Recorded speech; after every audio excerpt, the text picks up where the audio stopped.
of the whole, and we are now back on the record. Next issue, item 5. Clerk, please read the item into the record. Resolution number 2016-0095, appointing Valerie J. Harry upon her taking the oath of office to serve as Director of Internal Auditing of Cotw County for the term July 1, 2016 through June 30, 2020, and declaring the necessity that this resolution become immediately effective. So moved. Been moved and seconded. Any discussion? All those in favor say aye. Aye. All those opposed? The resolution is adopted. This will be moved forward to the July 12th meeting.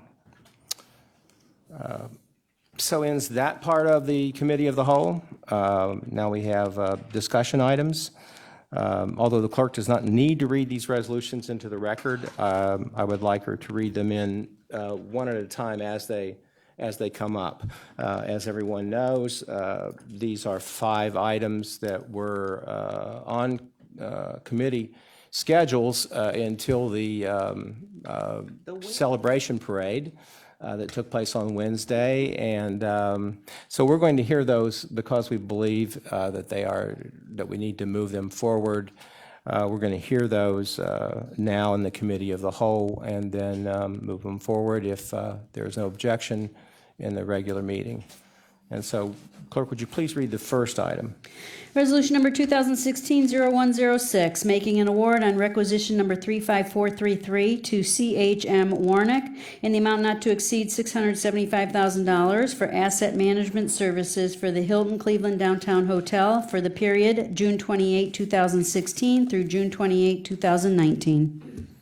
Madam Clerk, before we continue, do I need to read the procedural the procedure for this unusual situation beforehand or afterwards? You don't need to do it until the appropriate time in the regular agenda. All right, thank you. All right. Good afternoon, members of council. Michael Dever, Department of Public Works, here to speak on this item on the agenda today. Thanks for moving this up from the Public Works Subcommittee to the Committee of the Whole this evening. This is asset management services for the Hilton Hotel. The county issued an RFQ for asset management services in the fall. 9 potential proposals were pulled from OPD. 6 firms submitted for review. The selection committee reviewed or interviewed 2 candidates for this position or for this services. We negotiated a contract with the CHM Warnick Company for a 3-year term valued at $675,000. The project is 100% funded from the hotel operating fund, and we budgeted currently for this year $160,000 for these services. The services that are basically being presented and provided for us are asset management, representing our interest in dealings with the hotel management and acting as the ownership's advisor concerning management and financial performance matters related to the operation of the hotel. A representative from the CHM Warnick Company is with us here today also to kind of explain their company and some of the services that they provided elsewhere around the country. So I'm going to ask him to come up and speak on the matter.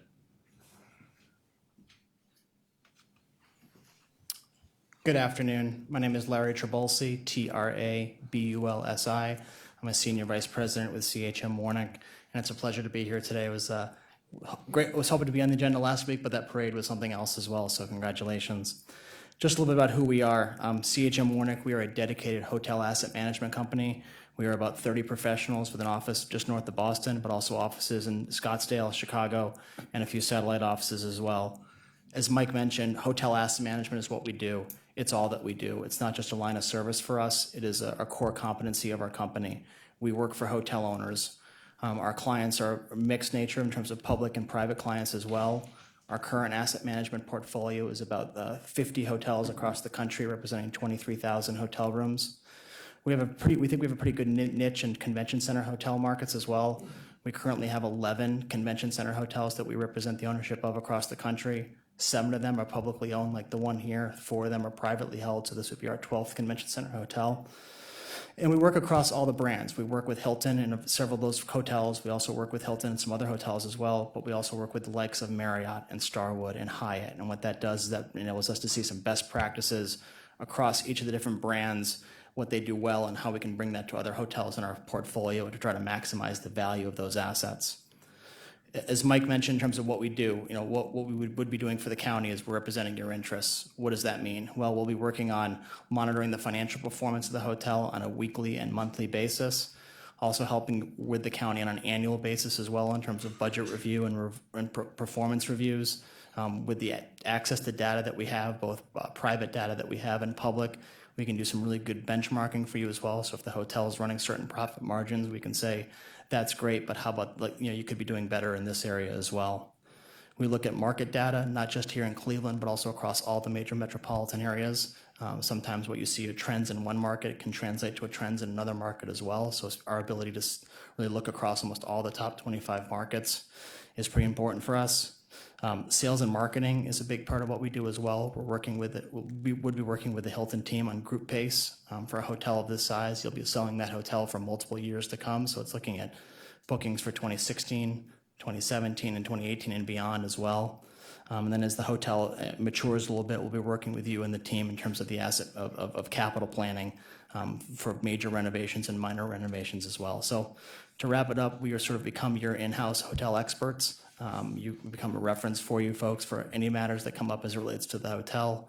And this is a service that we provide, I guess, again, as I mentioned, in other cities, specifically Baltimore, Chicago, and Denver as well. Questions by the committee, starting with Councilwoman Conwell? Through the chair to Larry Bogolsky. Triple C, close. Tripolsky. Fine. Okay. Out of the other 7 public entities that you stated, how are they doing financially? Every hotel, every market is a little bit different. If you go west to east, Hyatt Denver, it's not uncommon for hotels to have cycles, even years, odd years. If we've done work for the Pier Authority in Chicago, for example, that hotel, the Hyatt Hotel, opened in 1998. We've been involved with that asset for a while. The Pier Authority took that service in-house and then brought us back on it last year as well. So Chicago is a great example, has ups and down years. There's even odd years. A lot of that depends on cycles of associations that come in. So certain state associations might come to Chicago on an even year or an odd year, or every third year, every fourth year. So the booking patterns and cycles can vary by market and by hotel. And what's the oldest, which city has the oldest public-owned? I think I have to go back, but the Hyatt McCormick Place opened in 1998, and we got brought in actually on that asset before it opened. I actually served as the lead asset manager for that. I was there from 1999 to 2002. So Hyatt McCormick was probably the first. What state is that in? In Chicago. Chicago. Okay. All right. Thank you. All right, we're going to go to Councilman Miller, followed by Greenspan, followed by Brown, followed by Jones. Okay, Mr. President, thank you. I have one question for Director Dever, and my question is whether this function that we're contracting for here today, was this included in the pro formas that were developed for the operating expenses of the hotel, and if so, is the cost that's in this contract consistent with what was modeled in the economic analysis? Yes, actually it was. It was included and we're accounting for it now, so yes, it is. And the amount of money is consistent with what we expected? Yes, it is. Okay. And Mr. President, if I may, I have one question for CHM, and it's we were basically told that the private ownership of convention center hotels is not economically feasible. It doesn't work, and that therefore we needed to be the owner of this hotel. And I'm wondering if you could give a brief description of the 4 cases that are privately owned and how well they're doing. Yeah, so in terms of your first point, in terms of, public ownership of these hotels, you're right, it is fairly common, and there's several reasons for that. But in terms of the four, privately held hotels that we own, three of them are owned by an overseas wealth fund. They are not the first owners of the hotel, so they are, in some cases, the second and third owners of the hotel. Their purchase price was based on market conditions at the time. Each of those hotels are performing well, when we benchmark to, competitive set performance, and peer hotels in their respective markets. And the one that's not owned by an overseas wealth fund, could you describe that situation? Yeah, it's actually a Fortune 500 company that happens to own a 1,300-room hotel in the center of their world headquarters. It is, it's a non-core asset in a core location for them. It literally sits in the center of their world headquarters. They use it to house a lot of executives that come to visit their world headquarters, but it also has 100,000 square feet of meeting space and is the nearest large hotel to a convention center. So in that case, we have the same responsibilities for that client. They want to make sure they're making a lot of money for their hotel and also maintaining the capital and making sure the hotel reflects the values of their company.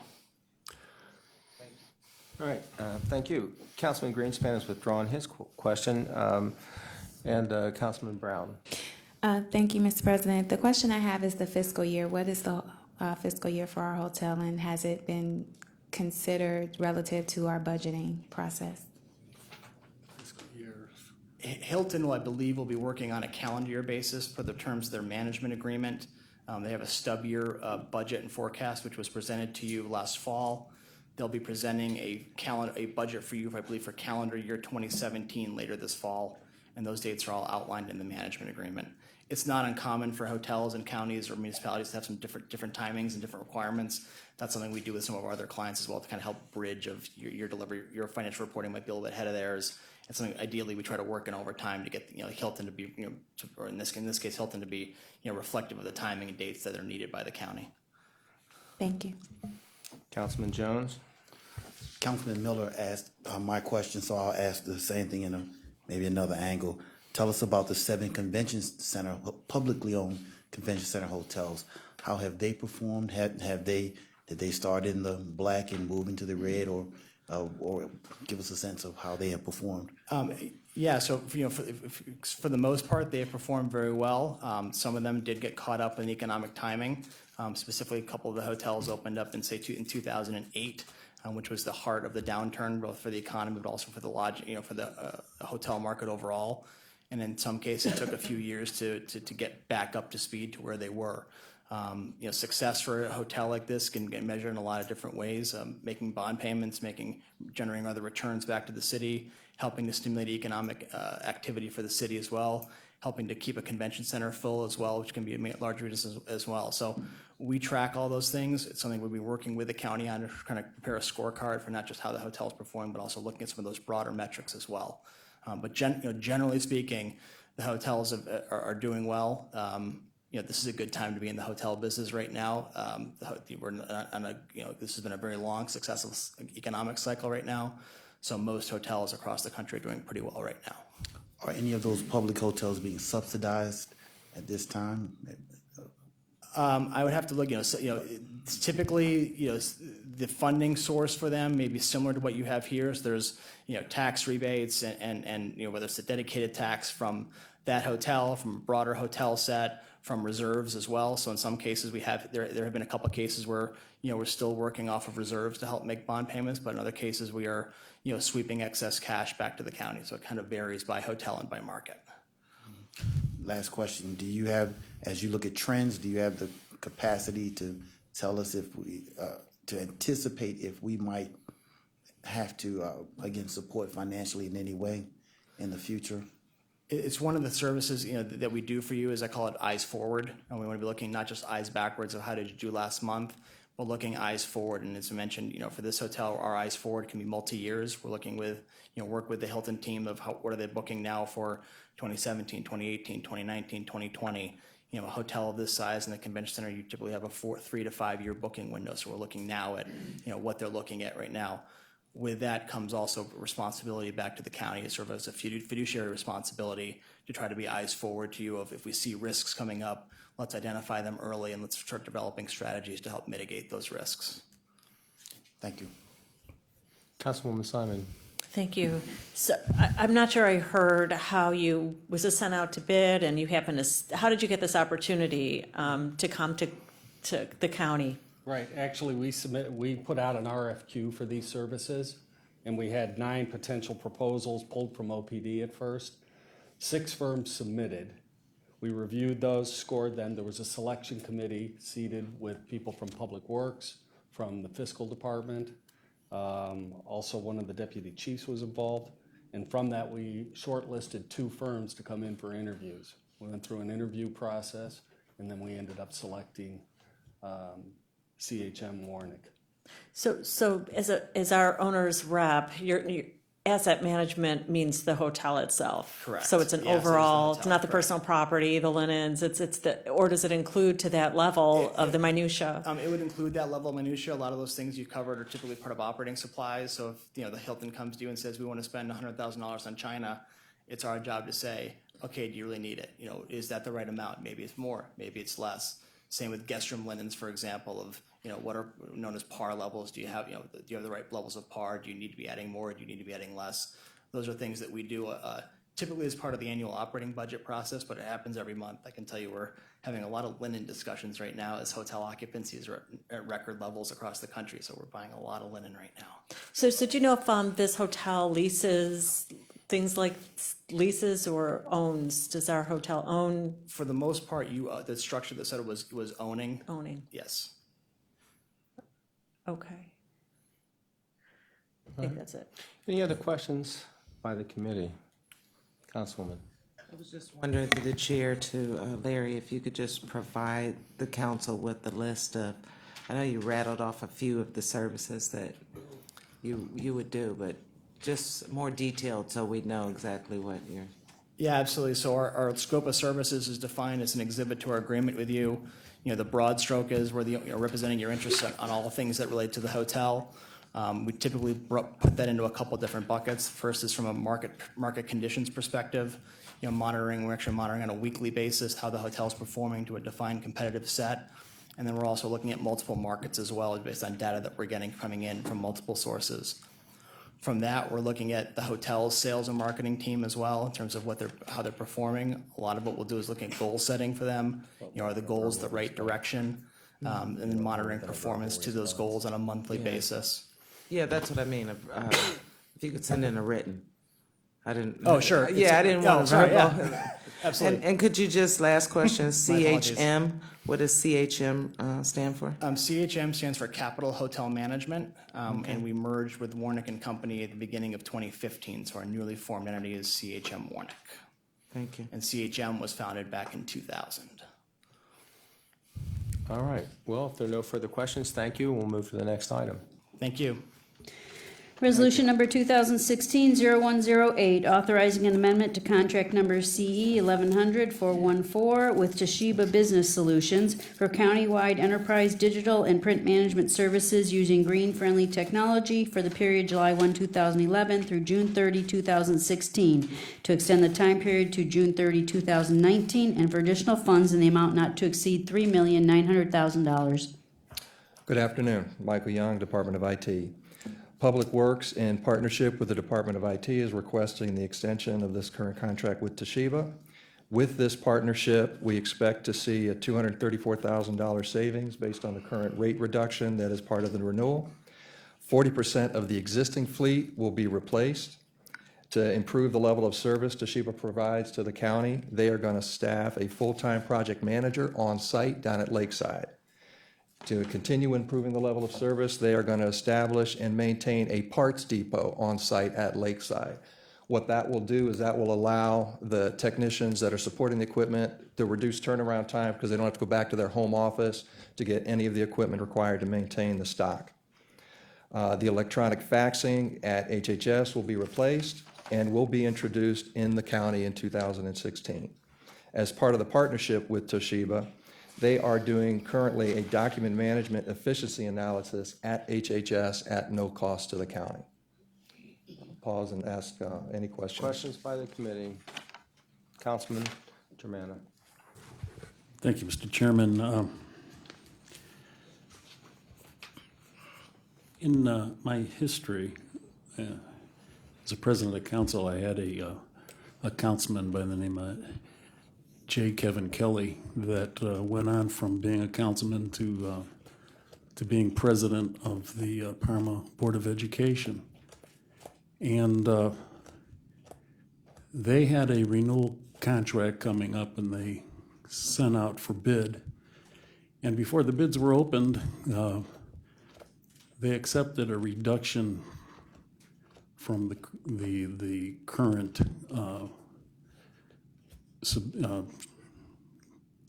supplier. My question is, why didn't this go out to bid? How do we know that these are the lowest and best prices? There's a few reasons for that. One, in the RFP, in the initial RFP, there was language in the RFP which allowed for 1 3-year renewal, and we were exercising that. The second issue was we had a conflict of IT resources in 2015. We had to choose between the migration of the data center to Columbus or allocating all those resources towards the RFP, which is a very extensive process. The last one that they did took almost 2 years from start to finish. So there was a conflict of resources in doing that. The objective of an RFP is to make sure that we are getting a better value for the overall spend for the county. We are getting a significant reduction in the current rates. Cleveland, who just went through an RFP, their rates are 15% higher than the ones that we currently have in our existing contract.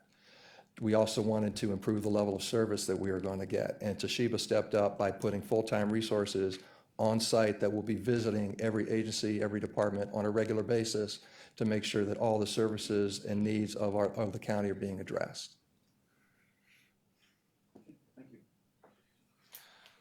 Any other questions by the committee on this item? Going once? Hearing none? Thank you. Thank you. Resolution number 2016-0112, authorizing a contract with Emerald Development and Economic Network in the amount not to exceed $10,658,692 for rental assistance for homeless individuals and families for the Shelter Plus Care tenant-based rental assistance program for the period May 1, 2016 through April 30, 2017. Good afternoon, Ruth Gillette with the Office of Homeless Services. Thank you very much for hearing this item today and then hopefully moving it on to the meeting this evening. I had a PowerPoint, but you have a handout, and in the interest of time, if it's okay, I'd just like to kind of highlight the points. And then if there are additional questions, I can answer them. And also the Director of Eden and the Chief Operating Officer are here today as well if you have questions. So the funding for this contract is 100% from the Department of Housing and Urban Development. It's a renewal of a grant that was initially awarded to Cotw County in 1993. And at the time that grant was submitted, it was a partnership with the Mental Health Board, and Eden was identified in that original application as the provider to manage the rental assistance payments. So what is Shelter Plus Care? It's a program that provides a rent subsidy based on income of the client, and is targeted to disabled homeless persons to help them access permanent housing. The care portion is provided as in-kind services to the clients from the behavioral health system in the community. And so when the grant was originally awarded, the program required that there be a dollar-for-dollar match. So for every dollar of rent, a client was supposed to receive a dollar worth of support services. And because these are very high-need individuals, that was in fact able to be documented. The Shelter Plus Care program has two components. One is what's known as a sponsor-based rental assistance, which means that it's a single site, and our community utilizes the Shelter Plus Care sponsor-based subsidies at our Housing First initiative projects, which many of you have seen and visited. And the Shelter Plus Care provides the operating subsidy for those units. This contract supports the tenant-based rental assistance component, which is a scattered site program, much like the Section 8 program. And so tenant-based rental assistance enables clients to have more choice and they can live anywhere in the county, provided the rent meets the rent reasonable test.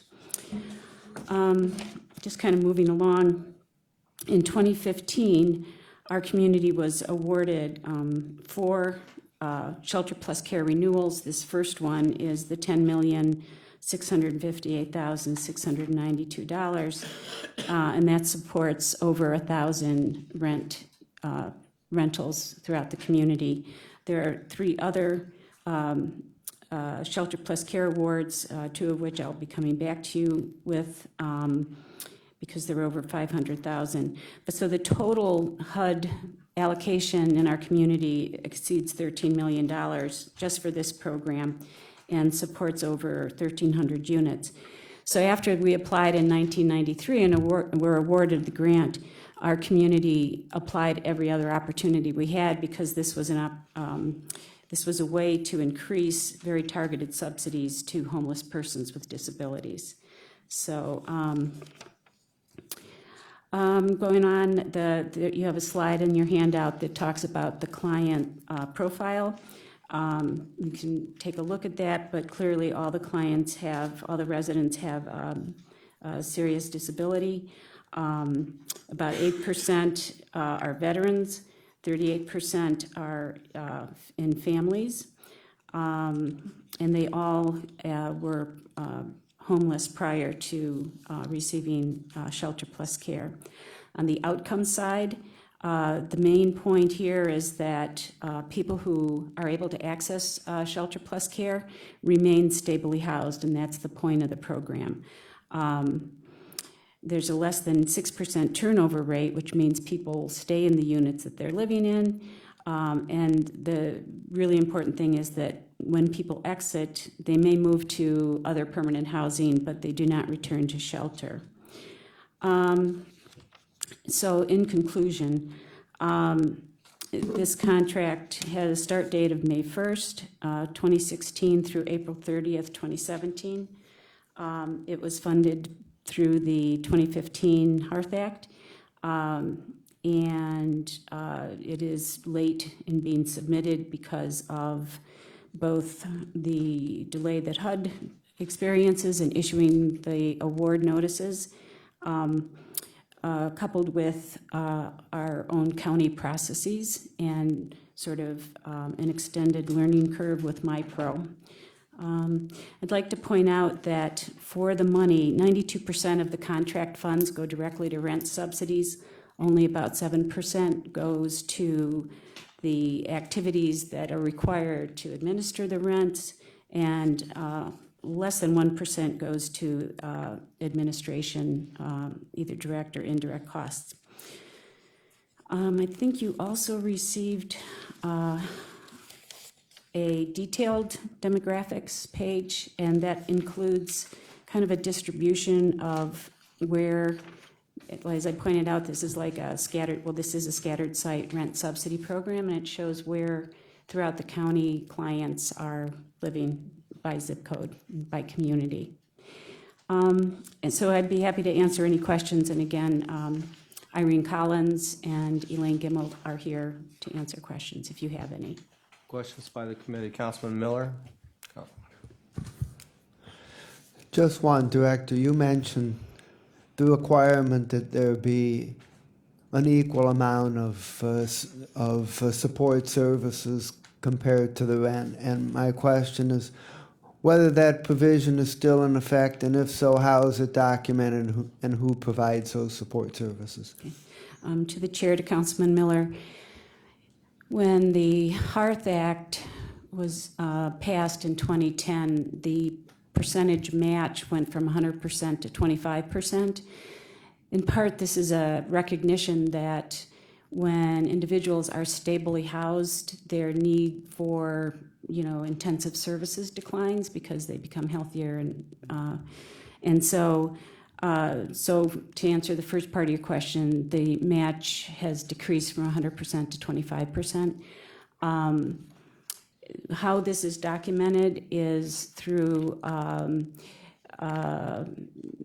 Medicaid billings and documentation from the service providers that are providing services to the clients. And this information is collected by Eden, Emerald Development and Economic Network, and maintained in their files so that if the Department of Housing and Urban Development decides to audit the program, that documentation is available.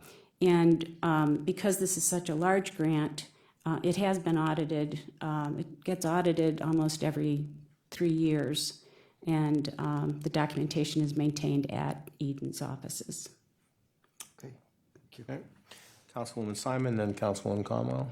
Just quickly, so the original grant was awarded, including Eden, right? Are we always married to them, or because of that original grant approval? So through the chair to Councilwoman Simon, this grant, so initially when it was made available to communities, a nonprofit was not allowed to apply. It had to be a jurisdiction or a public housing authority in 1993. And so the mental health board, so clearly a lot of the long-term homeless individuals that were on the street at that time and still were individuals with mental health challenges, people who had been disconnected from the mental health system. And so the mental health board was very interested in asking the county to submit the application and working, with us to implement it. Just prior, like in 1991, the mental health board had established Eden as its nonprofit housing arm, if you will. And so that's how it started out in that first grant. Now, subsequently, that requirement that a jurisdiction apply continued, and we continued to work with Eden because they were the mental health agency's nonprofit houser. They had established the capacity and the compassion of dealing with individuals who have mental health issues. A more sort of traditional property management type approach would be more inclined to, look at. Oh, so what, Yeah. we could go somewhere else, but you prefer this. Is that what you're saying? So, who would the options be? We have looked at, yeah. I understand. The only question was, we're not stuck. We just are choosing to because it's the best option. That's Yes? correct. Okay. And the second quick question I have is 62% are women. The statistics you provided, or 60-something? 62% were females, 38% Yeah, were why, males. where's why is that? If you know, where's the men? Is there more homeless women with these types of disabilities, or it's just we're able to get the women in? And if you know, if you don't, that's fine too. I don't know if Eden wants to, I think that my guess is initially it was more men, and for whatever reason. Good afternoon. Elaine Gimmel, Gimmel from Eden. It was probably several years ago more singles and probably more males as well. But over the last few years, we've been serving more homeless families because that's really been priority. So that most of them are female-headed households. So that's, I think, why the female percentages have increased. All of our referrals come through the coordinated entry system. So whoever the highest need individuals and families are, that's who they're referring to us. So these are definitely, we've been serving more chronically homeless individuals and families over these past few years as well since we implemented the coordinated intake system. All right, thank you. And Councilwoman Conwell. Just one. Councilwoman Simon got a couple of mine. From the To the director, we may prefer Eaton or it's easier, but how is the bidding process done? Is it open for other entities to? Through the chair to Councilwoman Conwell, this item received an RFP exemption, so we did not do we have not done an RFP on this item for this contract. Okay, and you said, you stated that you were gonna come back, so this is only for 10.6 million, but you stated that it's 13 million is the cost, over 13 million, so that means you'll come back for additional 3? Through the chair to Councilman Conwell, each award is a separate contract, and so I will have to come back on 2 of those awards because they are over $500,000. The third one will go through Board of Control, if that makes sense. So I guess the way it's been set up and going all this time, we can't combine them anyway, it's gonna always be these. Well, through the chair to Councilman Conwell, they have been combined, and we combine them whenever we can. So the initial awards are for multi-years. They're usually for 5 years or 3 years. So we have to wait for that initial award period to expire. And then once it goes to an annual renewal, then we can combine it if it's a like grant. So we can combine TRAs with TRAs and SRAs with SRAs. And in the 2014 award, we combined 3 SRAs into 1, which is the $971,000 on slide 6. So. Councilman Jones. As I saw your chart, we have, it's at 38% families, serving 38% of the people serve the families. And I started thinking we have a men's shelter, a women's shelter. Where do families go? Through the chair to Councilman Jones, I'm sorry, I'm not sure I understand your question. How do they get referred? Right, if I'm understanding what I'm reading, if a family becomes homeless, how do we serve the family? Okay. In this program, in Shelter Plus Care? Yes.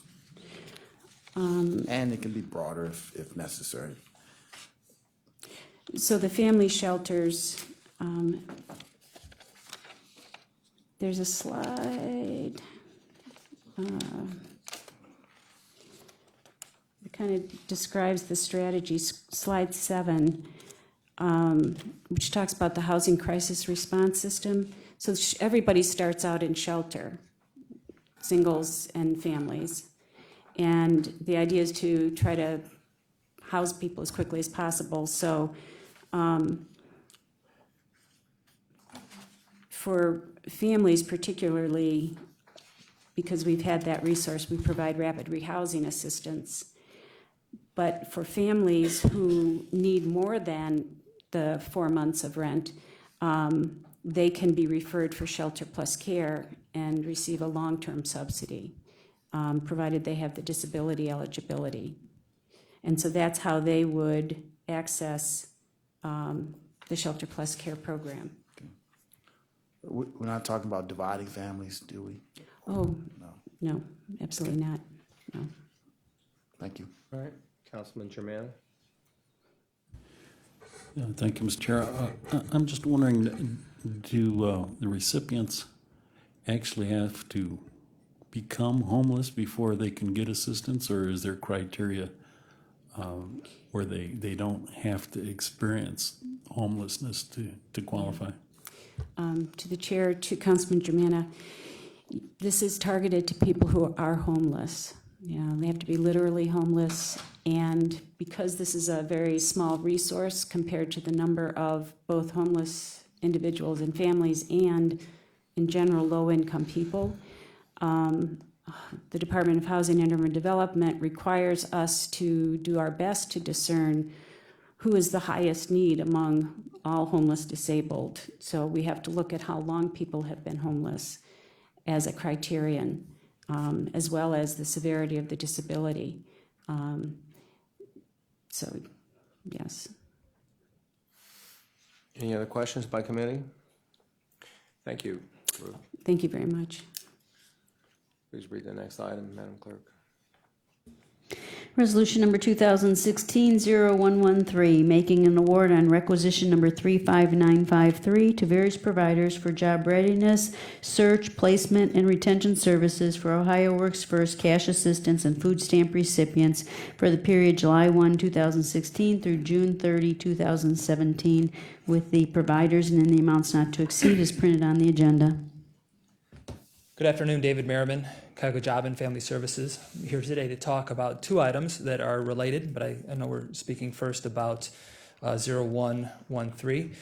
This award and these contracts are for regular services provided by Cotw Job and Family Services to cash assistance recipients as well as food assistance recipients to support them with their search and preparation for jobs. The Centers for Families and Children and Verge are two of the providers that applied to this RFP. We have gone through an RFP selection process and identified that these are the two proposals to move forward with. We're proposing a one-year contract. There are option years within this contract that enable us to extend the contract 2 additional years. And this is a service that we've been before council on every year. But we are excited to say that the Verge is a new provider, as in this form, but a contractor that's worked with us in the past under L&E and Associates. They went from being a for-profit to a nonprofit. So they're showing up as a new entity in terms of our service portfolio, but they're an organization that we have much experience with. Be happy to answer any questions. I've also asked Bob Math to join me, who managed the RFP process and has specific information on the services. All right. Councilwoman Conwell.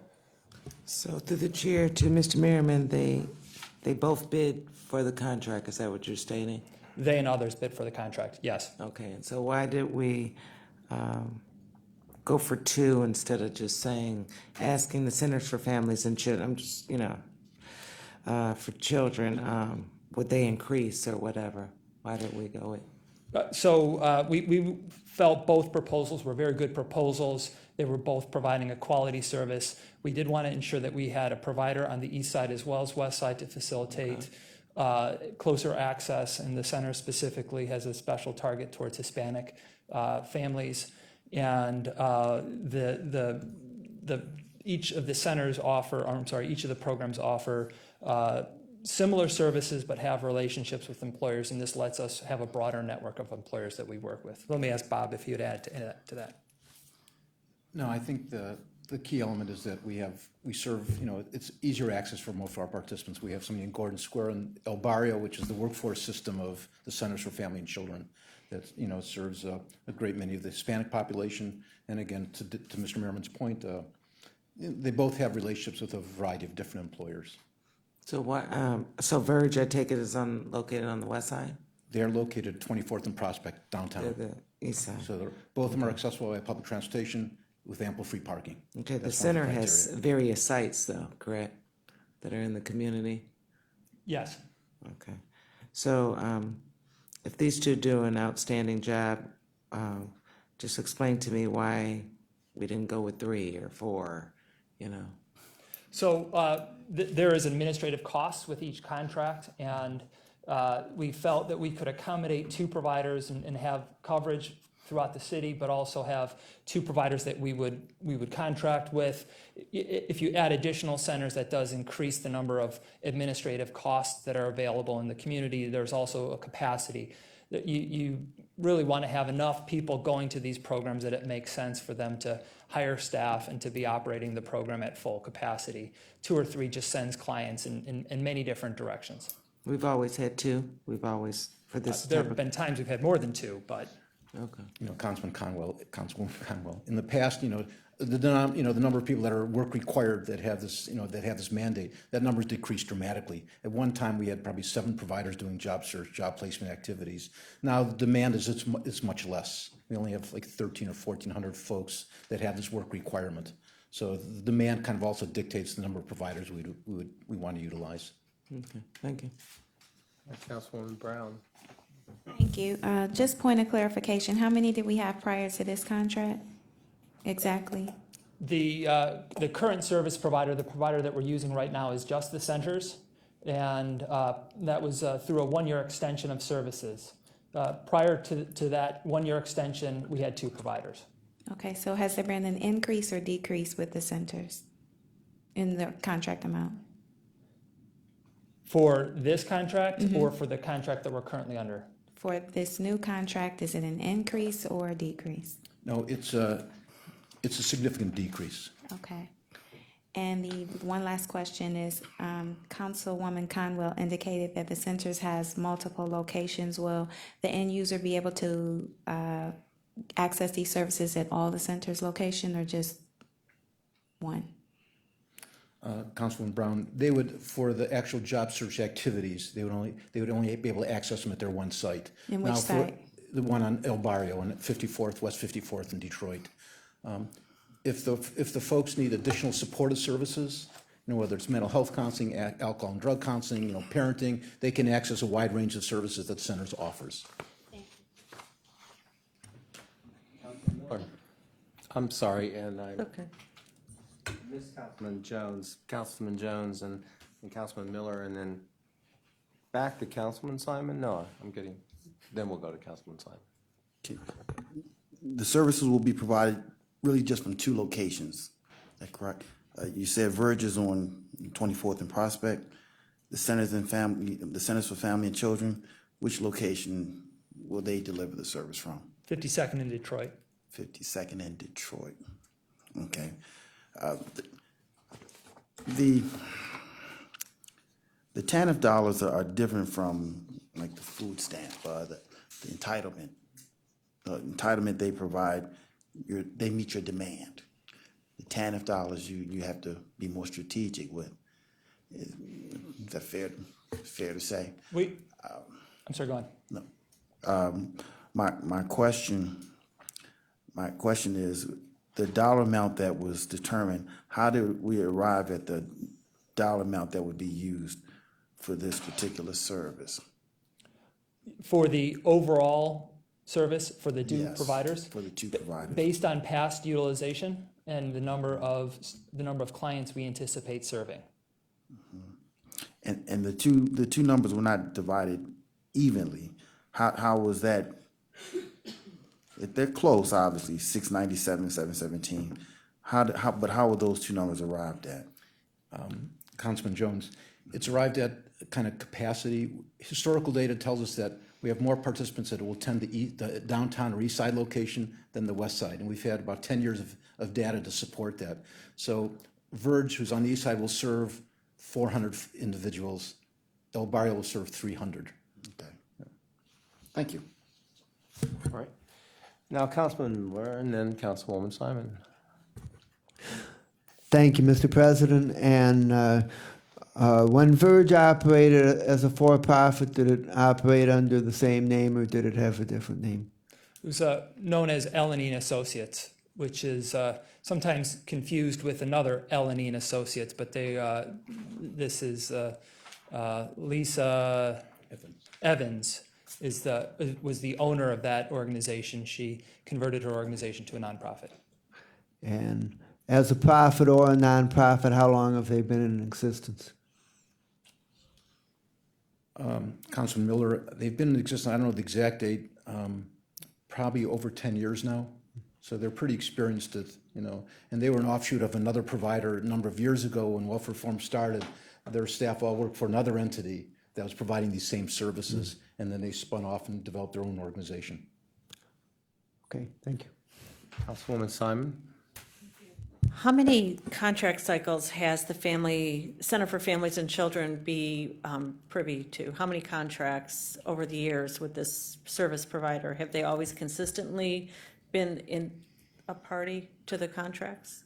Councilman Simon, prior to, this is only their second year, if I'm not mistaken. Prior to that, we had a contract with Westside Ecumenical Ministry that merged with El Barrio, and then several years ago, those two agencies merged with the centers. So we've had a contract with El Barrio for a number of years providing these similar services. Okay. Councilwoman Conwell. Just to go back to these two sites that you've identified, The locations, one on 54th and the one downtown, do they have free parking available? Yes. Okay, and where's the one that's downtown? What address is that? The address is 2450 Prospect Avenue. Okay, It's and right this, by, it's right by the freeway there, and they have a whole large parking lot next door. all right, and since the bus fares are going up, do we provide tickets or anything for these individuals to get to these two sites? As part of their benefits, they receive a transportation allowance, so it affords them the opportunity to take public transportation. Okay, They get a allowance. transportation allowance strictly for transportation. It's Okay, part of that it. allowance, is that covering the full cost or is that a subsidy? That's a fair question. I don't know. I'm not sure what the allowance is, you know. And are we since RTA is going up and then we have contracts like that, have we renegotiated our cost for that? We have not negotiated a contract with RTA. We provide the allowance to the recipient to purchase RTA bus passes. As Bob said, it's a fair question. I'll ask staff what the allowance is and find out whether or not it's set at the state level, if it's set at the local level, and what options exist for us. Okay. So we probably need to increase that. Potentially. And the county's subsidizing that, right? That's coming from us. No, it's federal. These are federal funds. Okay. All right, thank you. Interesting point. Any other questions on this item? Hearing none, thank you very much. Resolution number 2016-0114, making an award on requisition number 36191 to the Centers for Families and Children in the amount not to exceed $525,000 for implementation of a job skills center for work-required public assistance recipients for the period July 1, 2016 through June 30, 2017. David Merriman, Cotw Job and Family Services. I'm here on behalf of our organization bringing forward a contract with the Centers for Families and Children. The centers applied to an RFP that we issued to launch a program called the Job Skill Center. This program will be open to individuals that are receiving cash assistance. The program is a new program for us in that it is a consolidation of 3 separate services that were historically provided independently. In the past, there was a specific program called the Applicant Job Readiness Program that was provided to new recipients that had them do a series of classes and that functioned as an orientation for services and a level setting on the requirements to receive cash assistance. There was a separate program that as individuals came on to cash assistance and proceeded through that orientation would be afforded the opportunity to access a computer lab. We called it our Earn and Learn Lab. When they had a requirement to do certain hours that were a component of receiving cash assistance, and they had some time in their schedule, they could come and work at the computer lab either on their GED or on a resume and earn the hours through the computer lab use. And so a somewhat flexible resource for individuals receiving cash assistance. There was a third service called sanction compliance, and so as an individual was either found to be out of compliance with their cash assistance, they may not have given us the services that the hours required of them to receive their cash assistance, they would be referred to a case manager that would work with them to understand what barriers were present that led to them not providing the hours required of them. That same provider would also work with individuals who were about to age out of the cash assistance program, that were using their 36 months of services and were then going to be just out finding a job or finding other forms of benefits. Bob's team rewrote the services, issued an RFP asking for a provider that could do all 3 of those things in a way that would be integrated. It would be client friendly so that a client wouldn't have to bounce between multiple locations. So a client's relationships when they were established during the orientation could be continued if there was a problem, as well as open to those flexible resources. And so that provider could help that person as they left our benefits in the same way they helped them when they came on. So this is a new service. in that we've structured these three separate programs into a single environment now that we feel will be better for the client because, as I said, it is instead of going through three separate offices, they will go to one. It will be, I think, better for the provider because it will allow continuity of their supportive services and continuation of the relationships that they establish. And lastly, it does consolidate administrative costs. And so instead of having three different agencies manage a program, you have one. And so you have one administrative team supporting it. Councilwoman Brown, then Councilwoman Simon. Thank you, Mr. President. The question I have, if historically there were three providers doing this, what was the original contract amount? Do you remember? Councilwoman Brown, the one component that's important to recognize here is that these three components were all mandated services, you know, that the state told us we needed to provide to folks on public assistance. That had a work requirement. In the past, we had three separate providers doing these three separate services. Combined, there was about $1.5 million. Okay. So when we decided to consolidate, it's a very short-term program. They have to, you know, the average length of stay somebody comes in is for 1 to 20 hours. So it's a compliance program, if you will, and to keep folks engaged. So it's not, so that's the difference between that and some of our other job search programs. This is not a job search program, it's a compliance program to manage three programs that are mandated by the state. Okay, so with that in mind, do we anticipate the number of people that will be served is the same or greater or less? Councilwoman Brown, fair question. We think it's going to be probably it's going to be the same number that all three providers served X number of folks. Now all those folks will be coming to one provider. So we expect the number to be relatively the same. We anticipated. That's what we proposed. Again, well, it's a mandated program. If somebody's under sanction compliance, if they choose not to participate and have their sanction lifted, I suppose that's their choice. But we have to be prepared to offer these services, you know, should they want to regain their eligibility.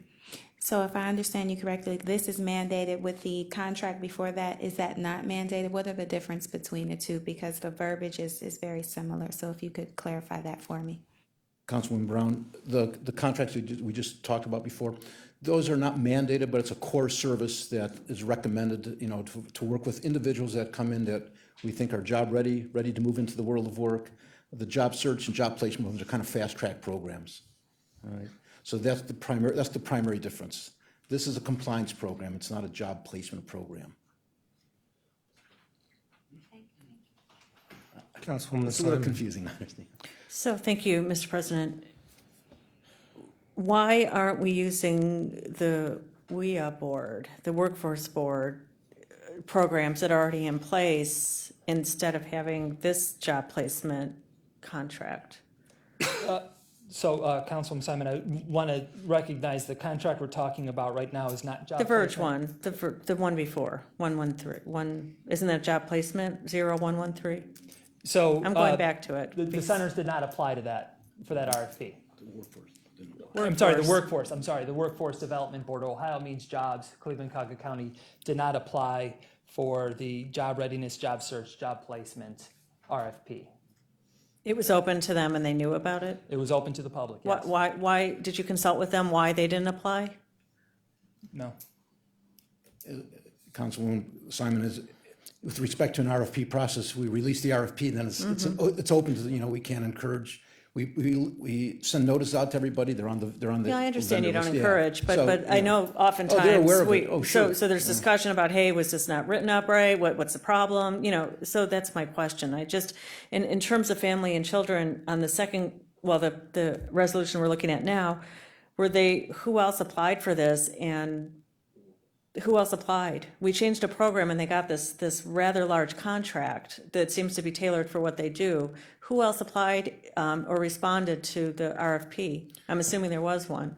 There was. Yes, Councilwoman Simon, there were 5 proposals, 5 respondents to that, to the Job Skills Center. One was obviously the centers, Catholic Charities, OMJ, an organization called Maximus Human Services, and I'll tell you the 5th one in a moment. OMJ is Ohio Means Jobs, Jobs, Cleveland-Cuyahoga which is- County. Thank you.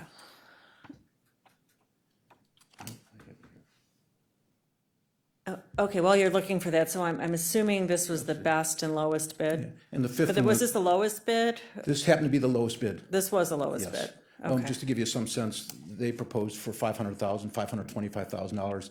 The range went from $525,000 to $700,000 to several that were in the million. OMJ came in with a $1.1 million, proposal. Okay, I appreciate it. And through my committee, Mr. President, I'm going to bringing in Workforce Board and talk to them about perhaps why they weren't at the table on this and how it seems to me that we're working at different tracks with Workforce on the one hand, and then we have separate contracts somewhere else. It seems like there's not a lot of communication going on. And I know there's a new program with Workforce, a new angle on that. So I just have to say that this is just sort of unwieldy, and it's not necessarily my editorial now, but I'm going to be looking into how to work with these groups together instead of, it seems, at separate odds. All right. Any other questions on this item? Okay, thank you very much. Thank you. Well, as we said, that was in lieu of the committee meetings that were scheduled to be held last Wednesday, so I appreciate the cooperation and the time that, for the last hour and 45 minutes, we've put into making sure these items are able to move forward and not be held. Is there any miscellaneous business? None. Any public comment unrelated to the agenda? No, Mr. President. All right, this committee of the whole is adjourned until 5 o'clock for our regular meeting. Thank you.